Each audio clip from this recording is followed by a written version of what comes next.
Bienvenidos a esta tercera clase del módulo Historia de la Iglesia. Vamos a continuar avanzando a través de este módulo y quiero comenzar recordando lo que es el contenido de este módulo. La primera clase hablamos de los años de la historia de la Iglesia, de los años del año 1 al año 100. En la segunda clase vimos del año 100 al año 300. Y en esta tercera clase vamos a ver del año 300 al año 606 de la historia de la iglesia. Vamos a comenzar, vamos a manejar otra vez siete cosas importantes acerca de este periodo. Recordemos que no podemos tratar todo lo que se vivió en ese periodo de tiempo porque obviamente es mucho, pero sí podemos hacer un pequeño resumen de lo más importante. Entonces vamos a comenzar eh, a ver esas siete cosas importantes. Empecemos por Constantino. Recordemos que hasta aquí hemos estado viendo lo que fue la persecución de la iglesia por parte del Imperio Romano. Pero ahora vamos a ver un nuevo emperador que va a ser afín al cristianismo, que es Constantino. Quiero leerles un texto que está en Daniel capítulo 4, versículo 34 al 37, que dice: Mas al fin del tiempo, yo, Nabucodonosor, alcé mis ojos al cielo, y mi razón me fue devuelta. Y bendije al Altísimo, y alabé y glorifiqué al que vive para siempre, cuyo dominio es sempiterno y su reino por todas las edades. Todos los habitantes de la tierra son considerados como nada, y él hace según su voluntad en el ejército del cielo y en los habitantes de la tierra, y no hay quien detenga su mano y le diga: ¿qué haces?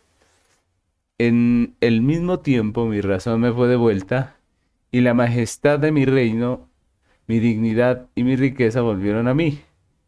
Y mis gobernadores y mis consejeros me buscaron, y fui restablecido en mi reino, y mayor grandeza me fue añadida. Ahora yo, Nabucodonosor, alabo, engrandezco y glorifico al Rey del cielo, porque todas sus obras son verdaderas y sus caminos justos, y él puede humillar a los que andan con soberbia. Este texto es acerca de Nabucodonosor. Ustedes recordarán que era rey de Babilonia, del imperio babilónico, y también recordaremos que Dios lo castigó prácticamente por su soberbia como rey, porque se llenó de orgullo y él terminó casi como un loco, ¿no? Fue sacado de su reino. Y este texto que leemos fue el final de esa historia, ¿no? Cuando Nabucodonosor eh, reconoce que Dios gobierna, que Él tiene el poder, que Él es el Señor, y entonces Dios lo restablece a su reino y nos muestra que Nabucodonosor prácticamente se convierte al Señor y engrandece y glorifica al Señor. Y como esta conversión de este rey, de este imperio, nosotros podemos encontrar en la Biblia otros casos de emperadores, de reyes, que eran paganos y que fueron convertidos o conocieron de la fe en el Dios verdadero. Uno de esos casos es Nabucodonosor. Otro caso que podemos encontrar en la Biblia es el de Ciro. Ustedes recordarán que era un rey pagano, pero Dios se reveló a él para que hiciese volver a su pueblo del cautiverio. Y así como estos reyes que aparecen en la Biblia, ahora vamos a hablar de Constantino.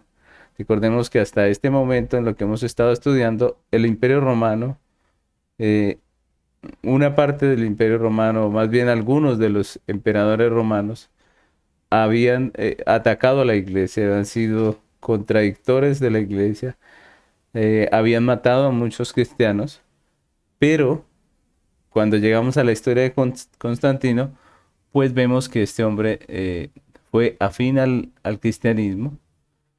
Y pues cuando vemos la figura de Constantino, del emperador Constantino, pues en el cristianismo se le ha visto en algunos casos como un buen rey y en otros como uno malo, ¿no? Un emperador de Dios y otros lo ven como un emperador del diablo, ¿no?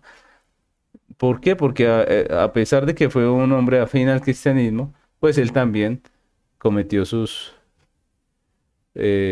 pecados, no profesó fe solamente en el Dios verdadero y bueno, tuvo muchas cosas por las cuales muchos hablan mal de él e incluso a él le echan la culpa de que la iglesia se haya torcido y bueno, lo han prácticamente satanizado, pero yo quiero que consideremos la figura de Constantino a la luz de las escrituras. Nosotros vemos, por ejemplo, en la Biblia, cómo Dios convirtió a muchos reyes paganos. Obviamente, esa conversión no fue total en el sentido de que estos hombres no tenían realmente una, unos antepasados o una historia de temor de Dios y por lo tanto, pues sus actos, sus obras no fueron totalmente dignas, ¿no?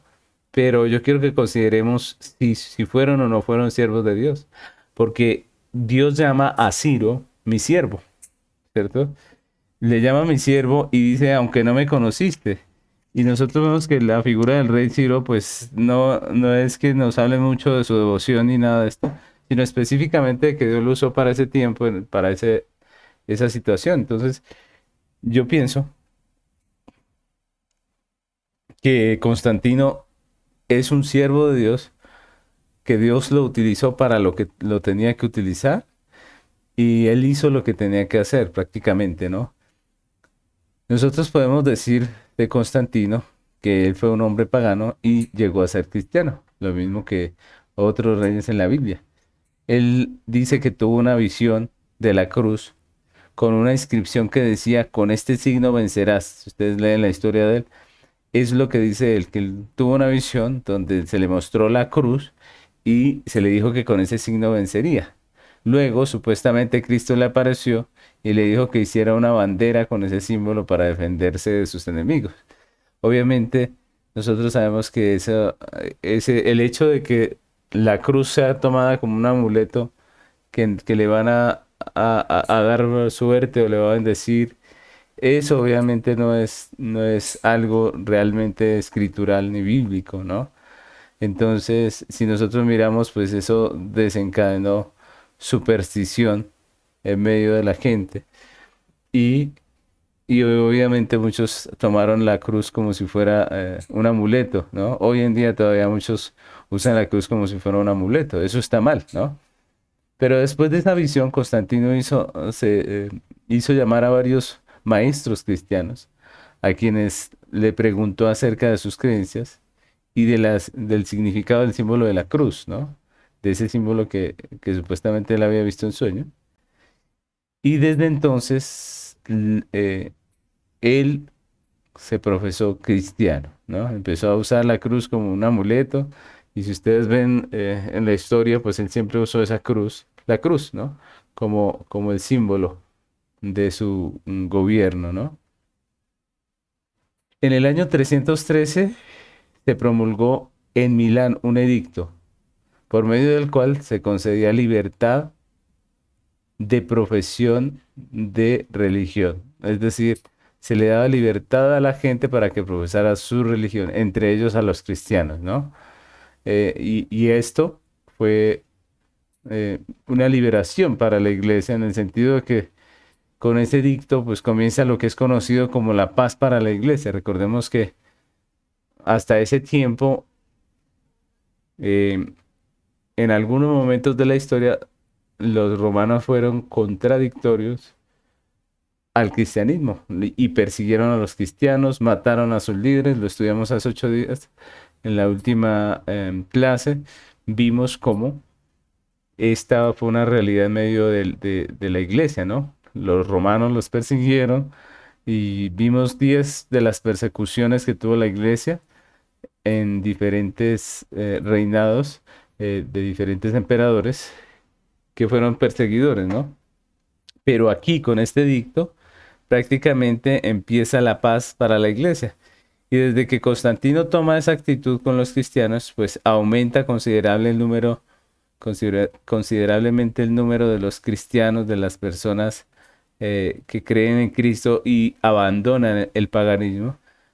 Y eso fue muy bueno prácticamente las iglesias empezaron a crecer de una manera bastante abundante. Y en el año 321 Constantino publica otro edicto a favor del descanso dominical. Ese descanso que los cristianos observaban desde los tiempos apostólicos y que la iglesia luchó por conservar, pues Constantino se mostró favorable a esto y él les permitió a los creyentes guardar el día del Señor. Y nosotros podemos ver que aparte de eso, pues Constantino fue de gran ayuda para la iglesia en muchas áreas, ¿no? Él apoyó las iglesias incluso con dinero, con finanzas para las iglesias. Y todo esto, pues, se veía muy bonito, ¿no? Pero no todo era bueno, porque la iglesia con la paz y con la comodidad que tenía, se hizo cada vez más laxa y nosotros vemos esa situación. Ahora, yo les vuelvo a decir, muchos quieren decir que Constantino es el culpable de todo, pero yo pienso que esto que pasó con Constantino es lo mismo que ha pasado a través de toda la historia de redención y que podemos encontrar en la Biblia, que cuando Dios quiere pone reyes a favor de su iglesia, cuando Dios quiere usa esos reyes para lograr sus fines en favor de la iglesia y que a veces la iglesia, entre más comodidad y paz tenga, pues en vez de ser más juiciosa, más disciplinada, en vez de ser más consagrada, la iglesia aprovecha todas estas cosas para corromperse, para desviarse. Y eso es lo que vemos allí en la historia de este periodo. Cuando viene toda esta paz y esta comodidad de la iglesia, pues ellos bajan la guardia. Por ejemplo, ya las iglesias no exigían nada para aceptar en la membresía nuevos creyentes, en las membresías de las iglesias locales, sino que se hacía de una manera muy fácil y obviamente ya prácticamente cualquiera se llamaba creyente y esto pues obviamente cambió la iglesia mucho. La iglesia cambió sus costumbres simples que había sido prácticamente la bandera de la iglesia, su sencillez, su humildad, y se volvió cada vez más opulenta y también cada vez más orgullosa, ¿no? Y todo esto obviamente se notaba, ¿no? Empezó a ver esas diferencias. Constantino no había renunciado al paganismo y todavía participaba de actos públicos de idolatría. Después del edicto de Milán aún lo hacía. Constantino dispuso de los fondos públicos para favorecer al clero, a, a los pastores de ese tiempo, y esto llegó a ser negativo, aunque parece bueno, pues de verdad llegó a ser negativo porque ahí empezó el problema de ese mal matrimonio de la iglesia y del Estado, porque la Biblia nos muestra que son dos instituciones aparte, que tienen dos visiones diferentes y dos misiones de parte de Dios diferentes, pero aquí empieza a verse la unión del Estado y de la iglesia, y esto viene a ser, pues obviamente, un error, ¿no? Un error que causa grandes problemas, grandes perjuicios para la congregación, para la iglesia y también para el Estado, ¿no? La iglesia deja entonces de depender de Dios, de la protección de Dios, deja entonces de sujetarse a lo que Dios dice en su palabra y empieza a depender del Estado y empieza incluso a cambiar su discurso, sus costumbres a causa del Estado. Entonces poco a poco la iglesia empezó a poner los ojos en la gloria de este mundo. Desgraciadamente eso, que fue una bendición al principio, el hecho de que ya no fueran perseguidos, de que tuvieran paz, de que se les otorgara privilegios, pues terminó apartando a la iglesia de la fe, del amor, de todas las virtudes que forman el carácter cristiano. Entonces, miren cómo algo que es bueno, aparentemente bueno, termina siendo malo. Yo pienso que el cambio que ocurrió y lo de Constantino no fue, no fue lo malo. Lo malo yo pienso que es el pecado que hay en la iglesia, porque la iglesia, aunque somos redimidos, el pecado mora en nosotros, como dijo el apóstol Pablo. Y es ese pecado nuestro como iglesia, que en vez de aprovechar la paz y la tranquilidad para extender el reino, pues termina tomando esto como excusa para hacerse más laxa y para terminar desviándose. Así lo vemos en la historia de redención en la Biblia, ¿no? Y esto es triste, pero así fue. La Biblia nos narra muchos de estos sucesos que ocurrieron dentro de las congregaciones, que en medio de la bendición, en medio de la abundancia, pues esto no ayudó a que ellos se consagraran, sino más bien a que se torcieran. Entonces esa parte es importante verla con los ojos en la Biblia, ¿no? Con los ojos en la historia de redención, porque hoy en día muchos cogen la historia de Constantino y dicen que, bueno, le empiezan a acusar de que él es el autor de toda la desgracia de la iglesia y que es el autor de todo la desviación de la iglesia y que fue prácticamente él el que desvió a la iglesia hasta volverla la denominación católico-romana que hoy en día tenemos en medio nuestro. Pero eso es totalmente falso. Ustedes se van a dar cuenta a través de este estudio de la iglesia, a través de estos periodos de tiempo, cómo la iglesia no se tuerce en un día, cómo no es un solo hombre el que tuerce la iglesia, sino que es el pecado de muchos hombres que van aportando a la iglesia para que finalmente se desvíe y termine siendo esa iglesia pagana prácticamente que vemos en el tiempo de la reforma, por la cual tuvo que haber una reforma, ¿no? Entonces, eso es importante. Nosotros no le podemos echar la culpa de todo a Constantino. Muchas de las cosas que se dicen en contra de él no son reales. Simplemente se le achacaron allí para prácticamente hacer más fácil la historia, pero la realidad es que Constantino simplemente fue un emperador que se convirtió al cristianismo y que en medio de su ignorancia, de su paganismo, porque él viene de un contexto pagano, pues él hizo los aportes que pudo hacer. Y en medio de eso, pues la iglesia, en vez de aprovechar todas esas ventajas, también se dejó llevar por su pecado y se torció un poquito más, ¿no? Vamos a ir viendo eh, estos periodos y nos vamos a dar cuenta que la iglesia prácticamente se tuerce lentamente, que paso a paso ellos van desviándose hasta el punto que la iglesia viene a ser esa congregación que necesitaba una reforma en el año 1500. Otro punto que vamos a tratar hoy es el de el Concilio de Nicea. Hechos capítulo 15, versículo 1 al 4 dice: Entonces algunos que venían de Judea enseñaban a los hermanos: si no os circuncidáis conforme al rito de Moisés, no podéis ser salvos. Como Pablo y Bernabé tuviesen una discusión y contienda no pequeña con ellos, se dispuso que subiesen Pablo y Bernabé a Jerusalén y algunos otros de ellos, y los apóstoles y a los ancianos, a los apóstoles y a los ancianos, para tratar esta cuestión.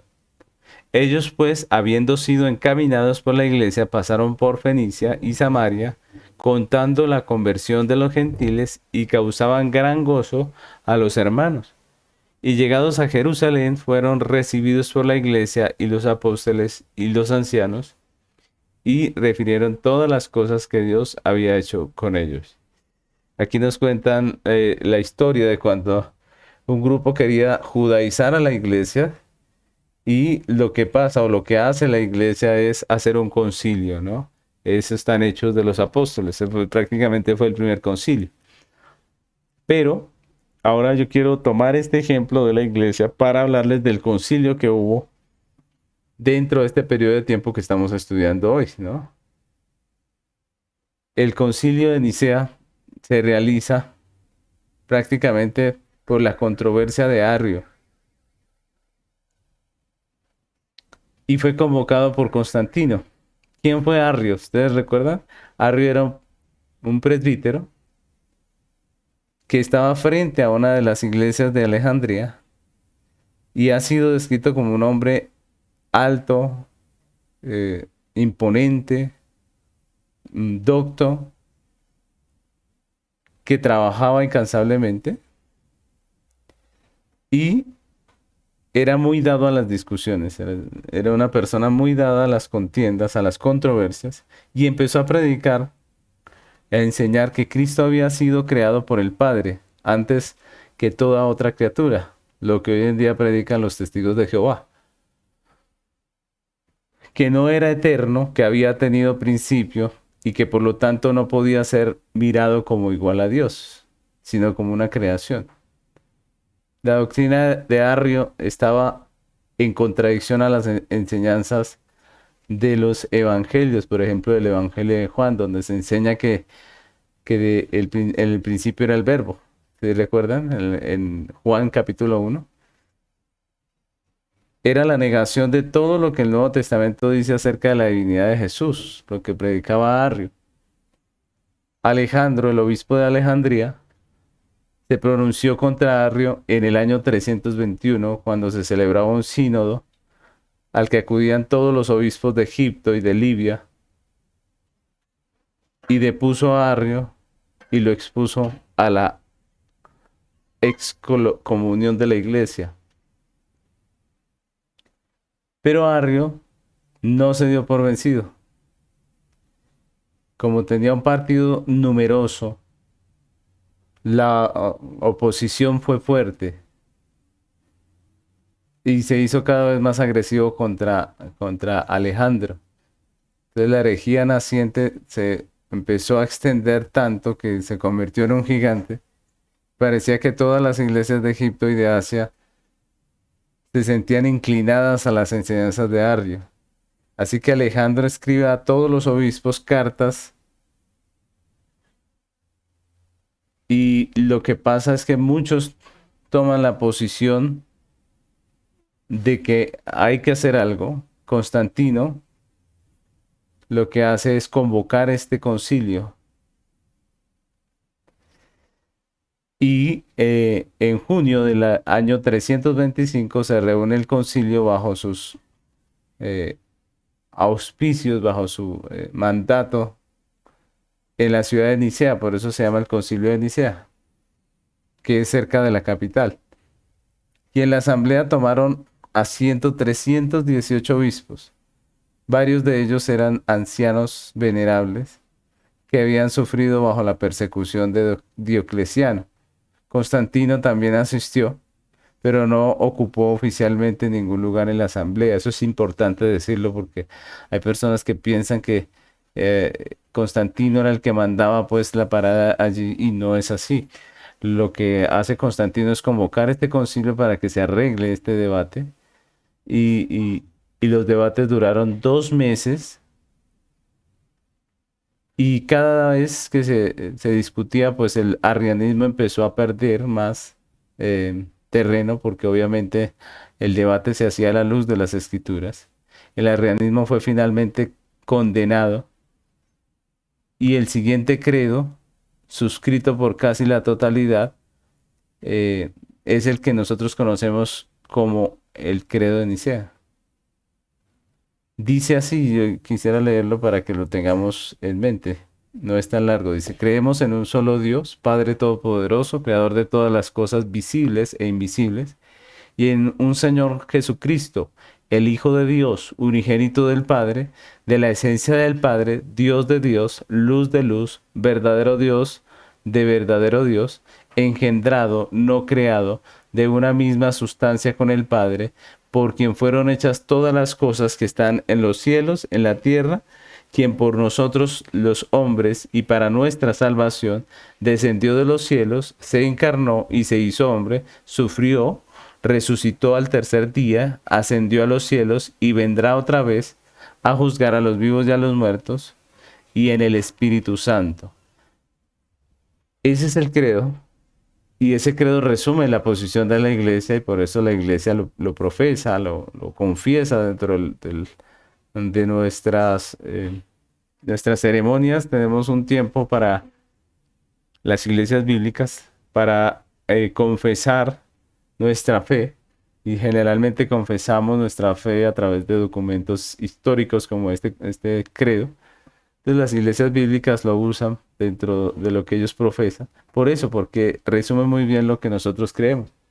Después de mucha discusión y con gran participación, se resuelve añadir al credo la siguiente cláusula que dice, a los que dice que hubo un tiempo cuando él no existió y que no era antes de ser engendrado y que fue de la nada o que el Hijo de Dios es creado, que es mutable o sujeto a cambio, la Iglesia Católica los anatemiza, los anatemiza.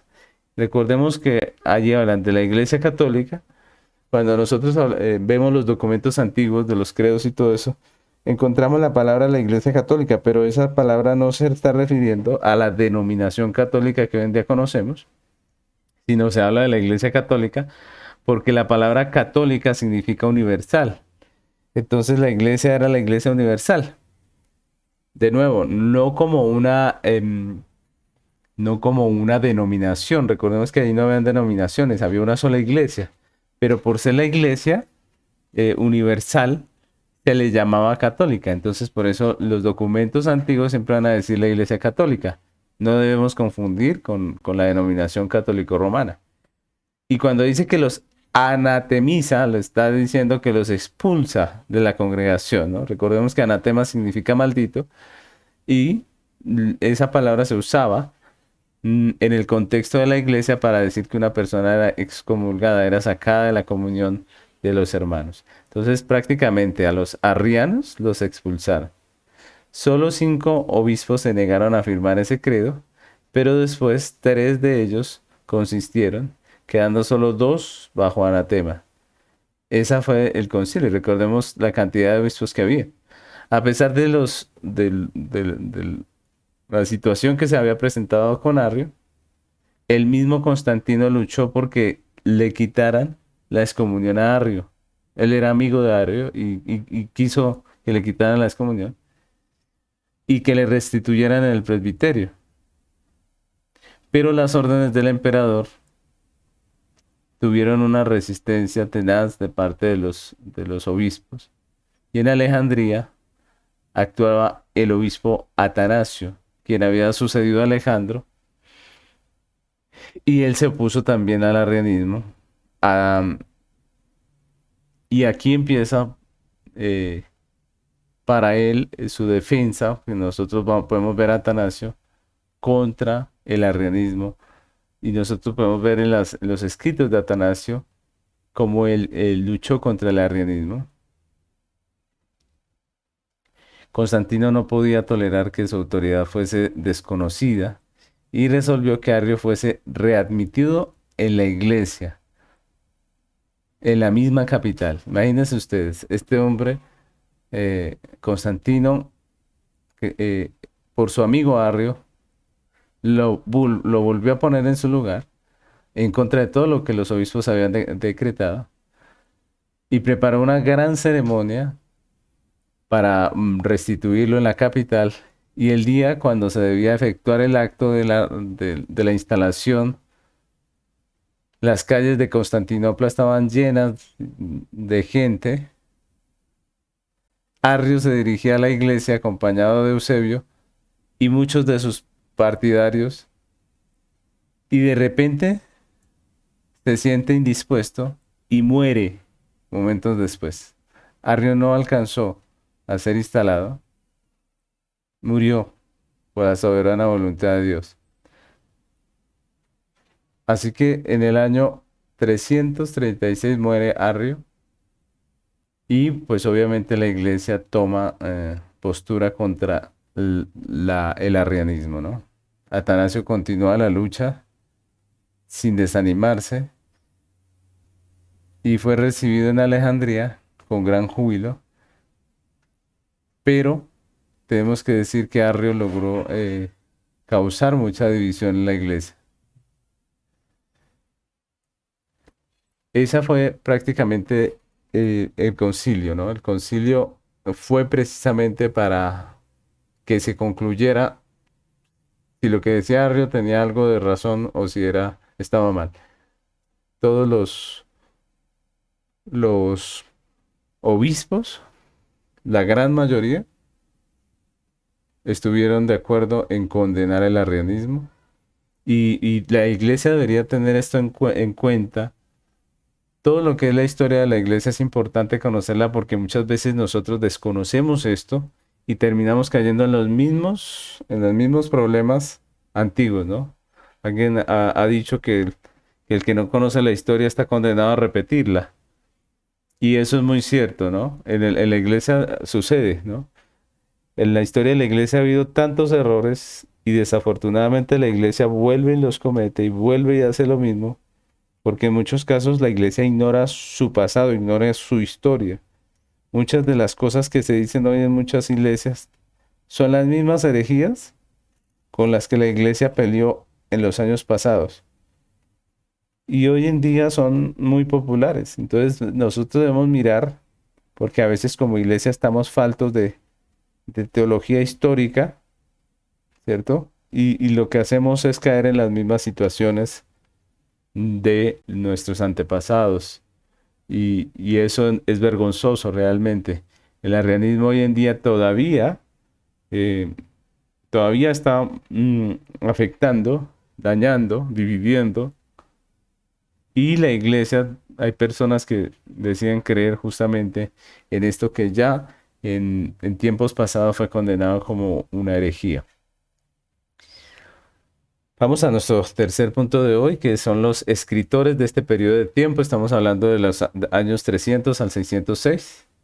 Quisiera empezar con este texto de 2 Timoteo 4 del 1 al 5. Dice, te encarezco delante de Dios y del Señor Jesucristo, que juzgará a los vivos y a los muertos en su manifestación y en su reino, que prediques la palabra, que instes a tiempo y fuera de tiempo, redarguye, reprende, exhorta con toda paciencia y doctrina, porque vendrán tiempos cuando no sufrirán la sana doctrina, sino que teniendo comezón de oír, se amontonarán maestros conforme a sus propias concupiscencias y apartarán de la verdad el oído y se volverán a las fábulas.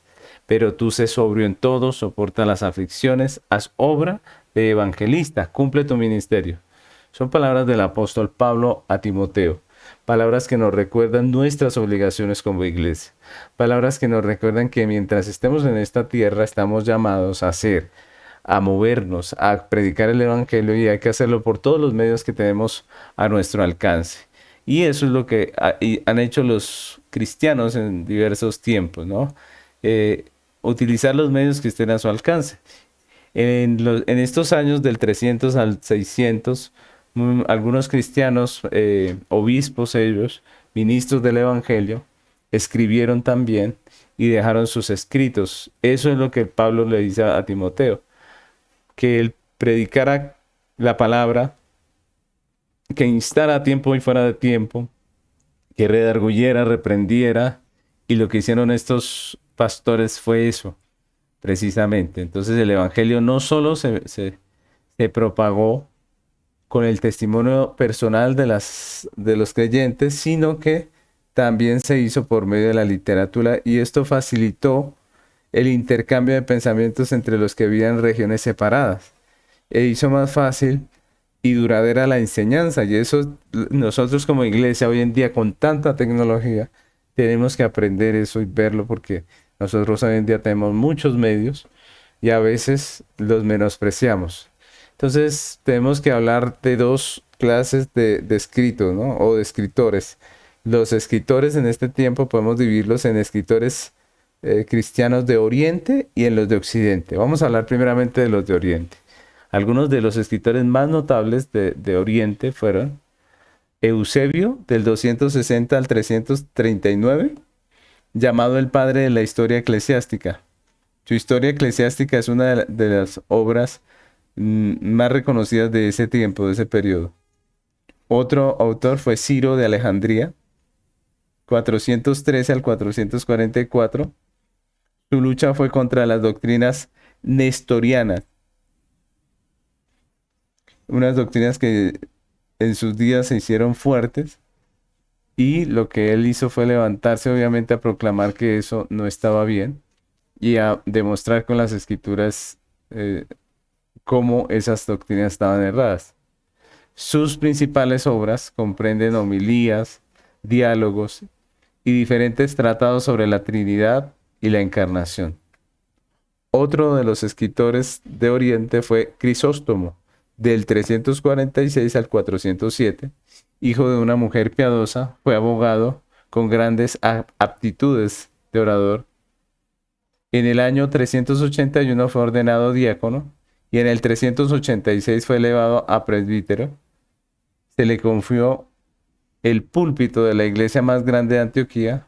Su predicación era una constante explicación de la Biblia. Era muy expositivo en su predicación. Las obras de Crisóstomo son numerosas, consistiendo generalmente en homilías explicando las escrituras. Y eso es muy importante. Crisóstomo nos deja ese ejemplo, porque la predicación debe ser la explicación de las escrituras, no debe ser un cuento, no debe ser un poco de experiencias personales, la predicación debe ser la explicación de las escrituras. Ahora hablemos un poco de los escritores cristianos de Occidente. Los autores de Oriente que hemos mencionado escribían en griego. Los de Occidente, que vamos a mencionar, pues escribían en latín, ¿no? Se les llama generalmente padres latinos. Recordemos que en ese periodo de tiempo se usaba esa palabra padres. Hilario fue uno de ellos. Nació en Poitiers en el año 295 y en el año 350 fue elegido obispo de su ciudad natal y desde entonces empezó a militar entre los ardientes defensores de la ortodoxia en contra del arrianismo. Su principal obra fue publicada en 12 libros y trata de la fe, de la Trinidad y de los errores de Arrio. Otro de los grandes autores de este tiempo y que es muy conocido por la iglesia es Agustín, ¿recuerda? El libro más popular de Agustín es Las Confesiones. Recordemos que él es llamado Agustín de Hipona y su libro más famoso, digámoslo así, fueron Las Confesiones. Él fue hijo de una mujer piadosa que oraba por su conversión. Él era un joven perdido en los vicios de este mundo, en las cosas de este mundo, y finalmente Dios le salva. Más tarde fue nombrado obispo de Hipona y por eso le llaman Agustín de Hipona, ¿recuerdan?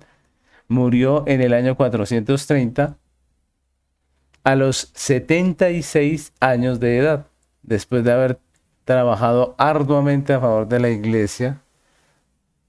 Y lo que tenemos de él son muchos escritos donde él explica muy claramente lo que él pensaba de la doctrina. Él fue uno de los autores que sistematizó la fe y es un gran referente en la teología, Agustín.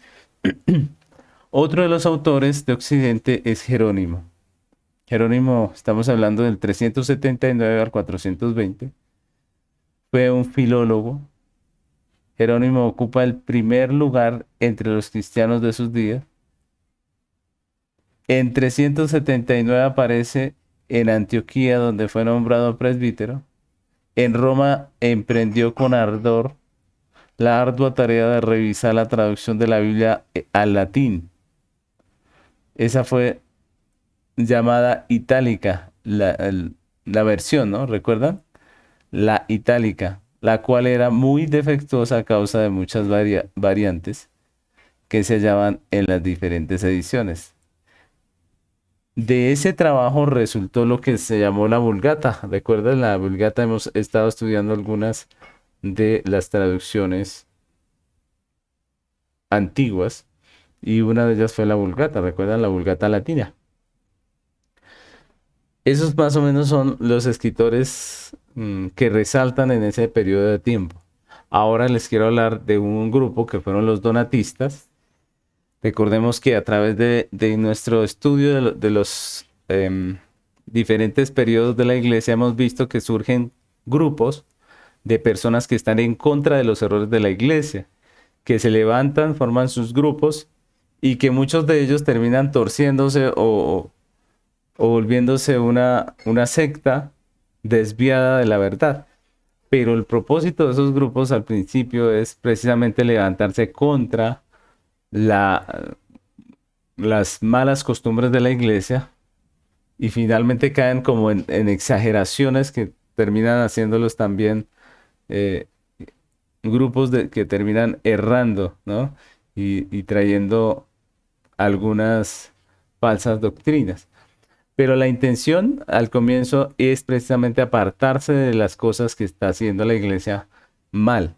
Y uno de esos grupos en este periodo de tiempo fueron los donatistas. En primera de Juan 4, del 1 al 4, dice: Amados, no creáis a todo espíritu, sino probad los espíritus si son de Dios. Porque muchos falsos profetas han salido por el mundo.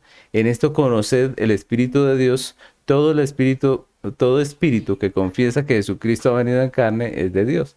Y todo espíritu que no confiesa que Jesucristo ha venido en carne no es de Dios. Y es el espíritu del anticristo, el cual vosotros habéis oído que viene y ahora está en el mundo. Hijitos, vosotros sois de Dios y lo habéis vencido, porque mayor es el que está en vosotros que el que está en el mundo. Entonces, este texto es muy importante porque nos dice a los creyentes que no debemos creerle a cualquiera. Cuando dice probar los espíritus, no está refiriéndose a un espíritu, un fantasma o algo así, no, sino está hablando de una persona, está hablando de las personas. Dios nos ha hecho a nosotros espíritu. Entonces, por eso el texto dice, prueben todos los espíritus. Está hablando de nosotros los hombres y específicamente de los que predican, ¿no? De los que enseñan. ¿Con qué espíritu vienen, no? ¿Cómo es el mensaje que ellos están predicando? Y ahí el apóstol Juan está hablando precisamente de los gnósticos. Y lo que dice allí es que, dice en el 2, en esto conoced el Espíritu de Dios, todo espíritu que confiesa que Jesucristo ha venido en carne de Dios. ¿Por qué Juan dice eso? Porque los gnósticos, que eran los falsos maestros de su tiempo, predicaban que Jesucristo no había venido en carne. Entonces lo que él dice, con esa frase lo que él está diciendo es que todo el que predica conforme a la Biblia, ese es de Cristo. El que no predica conforme a la Biblia, pues ese es el anticristo, dice Juan. Y eso también es importante porque Juan nos muestra que el anticristo no es un personaje, como algunos han pensado que es un hombre con mucho poder. Pues la Biblia nos muestra que el anticristo es un sistema de doctrina falsa que niega la verdad del evangelio. Y es lo que Juan está diciendo. Dice que nosotros no debemos creer a toda persona que nos enseña, sino que debemos probar que esa persona que está enseñando, que su enseñanza esté conforme a la Biblia. Si está conforme a la Biblia, ese es de Dios, ¿cierto? Pero si no, pues ese es el anticristo, dice Juan. Y algo así es lo que hacen los donatistas, que viene a ser un grupo que surge también en el contexto de la iglesia africana. Un obispo africano llamado Donato protestó a raíz de ciertas irregularidades que tenían lugar en Cartago, específicamente. Y los que se unieron a él fueron llamados donatistas. De allí surge ese, ese grupo y llegaron a ser fuertes enemigos de la unión de la iglesia y del Estado. Esa parte no les gustó y eso está bien. Ellos estaban bien en ese punto porque la iglesia y el Estado no debían estar unidas. Ellos se levantaron contra esa acción de la iglesia y Donato afirmó que la validez de los sacramentos dependen del carácter moral del ministro, no dependen del carácter moral del ministro y por eso ellos son perseguidos, ¿no? Entonces miren cómo lo que hacen estos hombres es levantarse contra la posición errada de la iglesia. Lo que ellos hacen es oponerse a esa realidad que estaban viviendo del matrimonio, digámoslo así, de la iglesia y del Estado. Y por sus palabras, por las cosas que dijeron, pues esa iglesia, ese grupo es perseguido. Entonces, esa es una realidad, ¿no? En toda la historia de la iglesia vamos a ver eso. La iglesia se tuerce, hay un grupo que se levanta Y ese grupo que se levanta pues es perseguido por la iglesia porque ahora la iglesia tiene poder y finalmente, en vez de arrepentirse, ¿no? Y es triste, porque ante la reprensión uno debería doblegar su corazón y aceptar que está mal y enderezar. Pero ¿qué hacemos los hombres pecadores? Muchas veces lo que hacemos es tratar mal a la persona que nos viene a ayudar. Y eso es lo que pasa con los donatistas. Obviamente, si nosotros miramos la historia de los donatistas, tuvieron unas posiciones muy legalistas que les llevaron a exigir más a la iglesia de lo que la iglesia puede hacer, ¿no? Como los fariseos. Y por esto, pues ellos también eh, fueron una iglesia que fallaron, ¿no? Que cometieron error, una parte de la iglesia que cometieron errores también. Entonces miren esa realidad, ¿no? Tristemente, eh, cuando se quiere defender la verdad, pues lo que pasa es que la iglesia es perseguida. Y eso fue lo que pasó con los donatistas. Ahora, hablemos de otra cosa importante durante este periodo, que es la división del Imperio Romano. Nosotros leemos en Lamentaciones 3, 37 al 39, dice, ¿quién será aquel que diga que sucedió algo que el Señor no mandó? De la boca del Altísimo no sale lo malo y lo bueno. ¿Por qué se lamenta el hombre viviente? Laméntese en su pecado. Laméntese el hombre en su pecado. Este texto es muy diciente porque nos recuerda que es Dios el que gobierna y que es por él que pues, suceden las cosas. Nosotros vemos que en el año 395 murió el emperador Teodosio I, dejando en herencia el trono a sus dos hijos. Arcadio, el mayor, gobernó el Imperio Romano de Oriente, que comprendía los territorios de Grecia, Macedonia, Turquía, Siria, Palestina y Egipto, y la capital fue Constantinopla. Honorario, perdón, Honorio, el menor de los hijos, porque recordemos que eran dos, ¿cierto? Honorio era el menor y reinó en el Imperio Romano de Occidente. Los territorios que en la actualidad pertenecen a Italia, Francia, España, Portugal, Inglaterra y el norte del África. La capital fue la ciudad de Milán, pero en la práctica siguió siendo Roma. Entonces prácticamente estaba el Imperio Romano de Oriente con la capital en Constantinopla y el Imperio Romano de Occidente con la capital en Roma. Y a partir de ese momento el Imperio Romano queda definitivamente dividido y prácticamente no solamente el imperio, sino muchas cosas se dividieron en dos a partir de ahí, ¿no? Y más adelante vamos a ver que la iglesia también, entre la iglesia de Occidente y la de Oriente, hay un malentendido y termina también dividiéndose, o más bien una diferencia, ¿cierto? Y terminan dividiéndose. Pero vemos allí que esa es una parte histórica importante dentro de lo que estamos viendo de la historia de la iglesia en este periodo. Otra cosa que es importante son los errores que se vinieron ampliando en ese tiempo. Y como les decía al principio, no está bien pensar que la iglesia se torció a través de un hombre o en un solo tiempo, no. La iglesia se fue torciendo poco a poco. En diferentes periodos se empezaron a implementar diferentes prácticas que fueron negativas. Entonces vamos a hablar acerca de esos errores.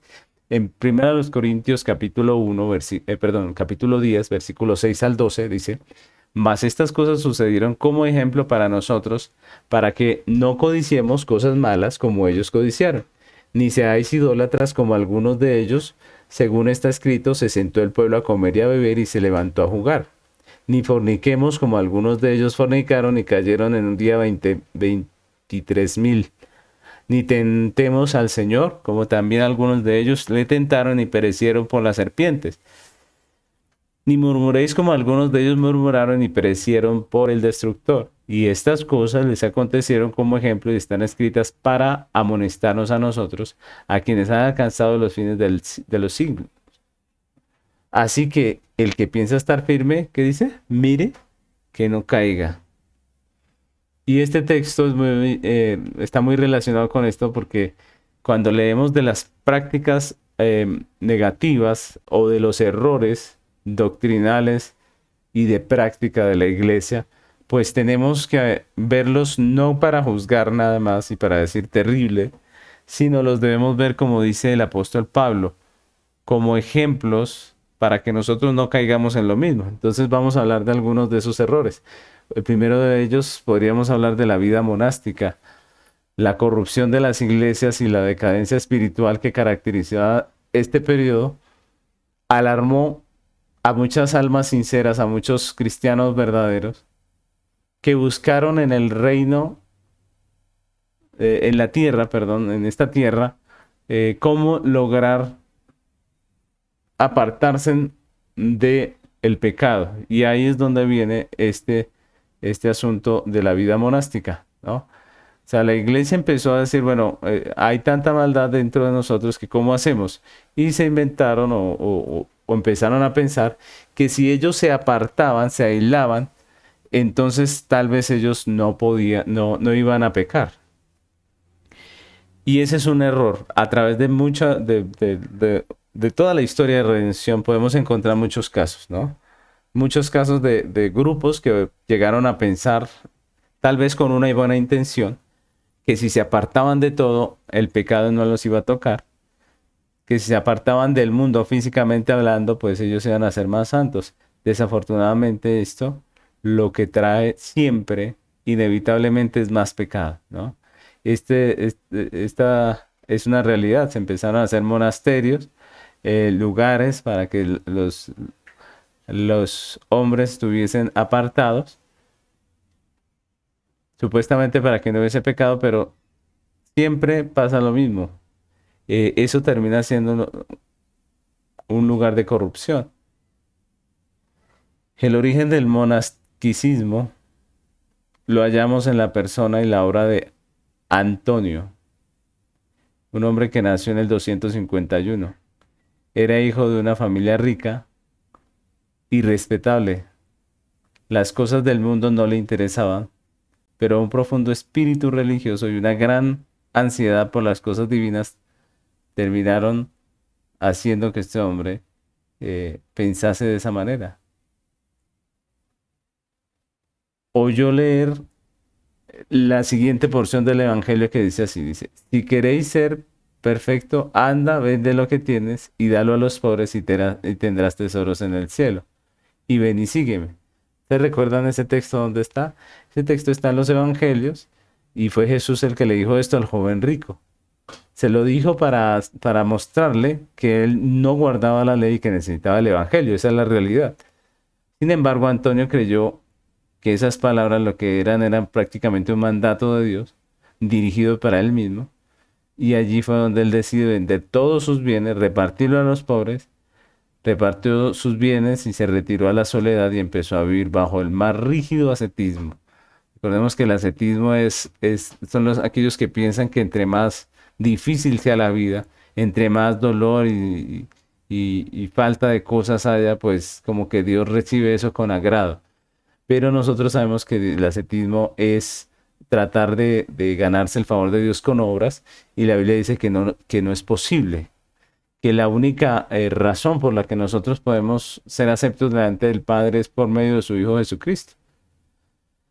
Entonces, este hombre empieza con esto y coge una buena fama, digámoslo así, entre muchos de los creyentes de Egipto, y allí es donde empieza todo esto de los monasterios,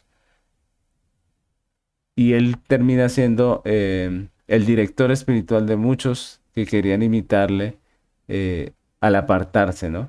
Y en el año 352, cuando tenía ya más de 100 años de edad, volvió a Alejandría. Todos los habitantes y aún sacerdotes paganos procuraban ver a ese hombre de Dios, imagínense. Los enfermos buscaban tocarle porque creían que iban a ser sanados milagrosamente. La gente empezó a creer que la vida recluida, ya apartada, era algo bueno, era un mérito, y que podían ganarse el cielo prácticamente mortificando el cuerpo. Las penitencias empezaron a ser famosas. Eso que hoy en día, incluso hoy en día todavía se hace, ¿no? Esas penitencias donde eh, hay dolor, donde hay escasez de comida, los ayunos y todas estas cosas. Y la gente se hizo orgullosa, creyendo que eran superiores que los demás. Y para mortificarse inventaron todo género de penitencias, como hoy en día todavía se practican, ¿no? Y empezaron a difundirse las órdenes monásticas y allí es donde surge todo este asunto de los monasterios. Pero nosotros sabemos en qué termina eso. Nosotros hemos visto cuántos escándalos ha habido en la iglesia, precisamente de las cosas aberrantes que pasan dentro de los monasterios. ¿Y por qué, mis hermanos? Porque la Biblia nos enseña que el pecado no está fuera, sino que está dentro de nosotros. El asunto no es apartarnos del mundo físicamente, porque la Biblia, Jesús oro dijo, no te pido que los quites del mundo, sino que los apartes del mal. El pecado está en nuestro corazón. El monasterio es una mala idea porque el pecado no está afuera, está en el corazón de nosotros. Lo mismo pasa con nuestros hijos. Nosotros criamos a nuestros hijos como creyentes. Los podemos apartar de todas las cosas malas físicamente hablando, pero el corazón de ellos, en el corazón de ellos hay pecado. Entonces, eso es una realidad y por eso es necio cuando nosotros queremos con las cosas físicas arreglar algo que está en el corazón de ellos. Nosotros debemos reconocer que hay pecado en nosotros, en nuestros hijos, y lo que debemos es predicar el evangelio. Otra de los errores de ese tiempo fue el pelagianismo. Ustedes recuerdan qué es el pelagianismo. Eh, Pelagio fue un monje del 360 al 420, vivió este hombre. Fue un teólogo británico, creía y enseñaba que cada persona era creada libre, como Adán. Ustedes recuerden que la Biblia dice que nosotros somos pecadores, ¿no? Que en Adán todos caímos. Sin embargo, este hombre predicaba que no somos, que no hemos caído, sino que somos libres, que cada persona tiene el poder de elegir entre el bien y el mal. Pero la Biblia, ¿qué dice? La Biblia dice que todos nosotros somos pecadores, que nuestra inclinación siempre es el mal. Así dice la Biblia. Jesús dijo, ¿cierto? Que el corazón del hombre, eh, dice la Biblia en Génesis, dice que el corazón del hombre está continuamente en el mal, ¿cierto? Y también vemos en el Nuevo Testamento que Pablo nos habla de que no hay justo ni aun uno. Pero este hombre no creía de esa manera, como dice la Biblia, sino que él creía que cada persona era libre y libre de escoger entre el bien y el mal. También decía que el hombre, aunque caído en pecado, podía buscar y encontrar a Dios. Y miren que este error, hoy en día muchas iglesias predican así. Piensan que el hombre tiene el poder de elegir entre el bien y el mal, como si no tuviera una inclinación pecaminosa, pero no es lo que dice la Biblia. La Biblia dice que todos nosotros somos pecadores, que nuestro corazón piensa continuamente el mal. Agustín de Hipona fue uno de los grandes opositores a Pelagio y él escribió mucho en contra de Pelagio. Su oposición pues fue muy conocida y finalmente pues ese pelagianismo es visto como una falsa doctrina. Hoy en día todavía muchas iglesias piensan como Pelagio. Nosotros vemos que aparte de esos errores, pues hubo muchas eh, innovaciones en la iglesia durante ese periodo. Empezó a ver lo que se llamó la mariolatría, que era empezar a ver a María como si ella fuera, tuviese atributos divinos, ¿no? Los gnósticos del siglo tercero y cuarto hablaban de María y de la asunción de María y fue una cosa muy popular. También se empezó a invocar a los santos, también se empezó a ver el culto como la Eucaristía, a creer que la presencia real de Cristo estaba en los elementos de la cena del Señor. Fue en ese periodo. Se empezó a creer acerca del purgatorio y en los templos empezaron a ponerse imágenes. Todas estas cosas empezaron a darse lentamente, pero La iglesia, obviamente, cada vez que surgía algo así, pues habían opositores y finalmente la iglesia se adaptaba y terminaba aceptando estas innovaciones. Y lo último de lo que quiero hablarles es del clericalismo. Durante ese tiempo se dio esto del clericalismo y dice en Primera de Pedro 5 del 1 al 4, dice, ruego a los ancianos que están entre vosotros, yo anciano también con ellos y testigo de los padecimientos de Cristo, que soy también participante de la gloria que será revelada, apacentar la grey de Dios que está entre vosotros, cuidando de ella, no por fuerza, sino voluntariamente, no por ganancia deshonesta, sino con ánimo pronto, no como teniendo señorío sobre los que están a vuestro cuidado, sino siendo ejemplos de la grey. Y cuando aparezca el príncipe de los pastores, vosotros recibiréis la corona incorruptible de gloria. Entonces, este texto es muy importante porque nos habla de la actitud de los pastores, de los que gobiernan la iglesia. Sin embargo, durante ese tiempo, a medida que nos acercamos al fin de ese periodo del año 604, notamos una pronunciada decadencia de la fe, de la vida y de las costumbres de los cristianos. Una multitud de creencias antibíblicas empiezan a difundirse y a causa del orgullo se comienza a ver la tendencia del episcopado en algunos ancianos que terminan llevándolo al papado, a lo que es conocido como el papado. Es decir, a creer que un pastor está sobre los demás, que es más que los demás. Y esto es algo que no vemos nosotros en la Biblia. En la Biblia nosotros vemos que los pastores son llamados por el Señor a apacentar la grey, como dice el texto, no por ganancia, sino voluntariamente, no por ganancia deshonesta, dice, ¿cierto? Sino voluntariamente, no por fuerza, ¿cierto? No como teniendo señorío. Pero esto del clericalismo y todo esto que empezó a entrar en este tiempo no era otra cosa, sino todo lo contrario a lo que Pedro nos está diciendo aquí. Fue el tratar de ponerse uno sobre los otros, de imponer su autoridad uno sobre los otros y declarar que cierto obispo, el obispo de Roma o el obispo de Constantinopla, tenía más poder, más influencia, era más que los demás y eso no está bien, porque el Señor ha dado a los pastores el, el deber de predicar, no como teniendo señorío. Todos nosotros estamos allí para servir enseñando la palabra y esa es nuestra responsabilidad. Y entre los pastores, pues hay paridad, ¿cierto? Hay igualdad. Entonces nosotros debemos rechazar todos estos errores porque esos errores vuelven a surgir en la iglesia, ¿no? Ya los pastores no se dicen pastores, ahora se dicen profetas, ahora se dicen apóstoles, ¿cierto? Y pasa exactamente, los mismos pecados de la iglesia se van repitiendo. Todas estas cosas nos deben hacer reflexionar en nuestra vida como iglesia. Y con esto terminamos lo que es la clase de hoy. Les invito a que continuemos con la historia de la iglesia en nuestra próxima clase. Bendiciones.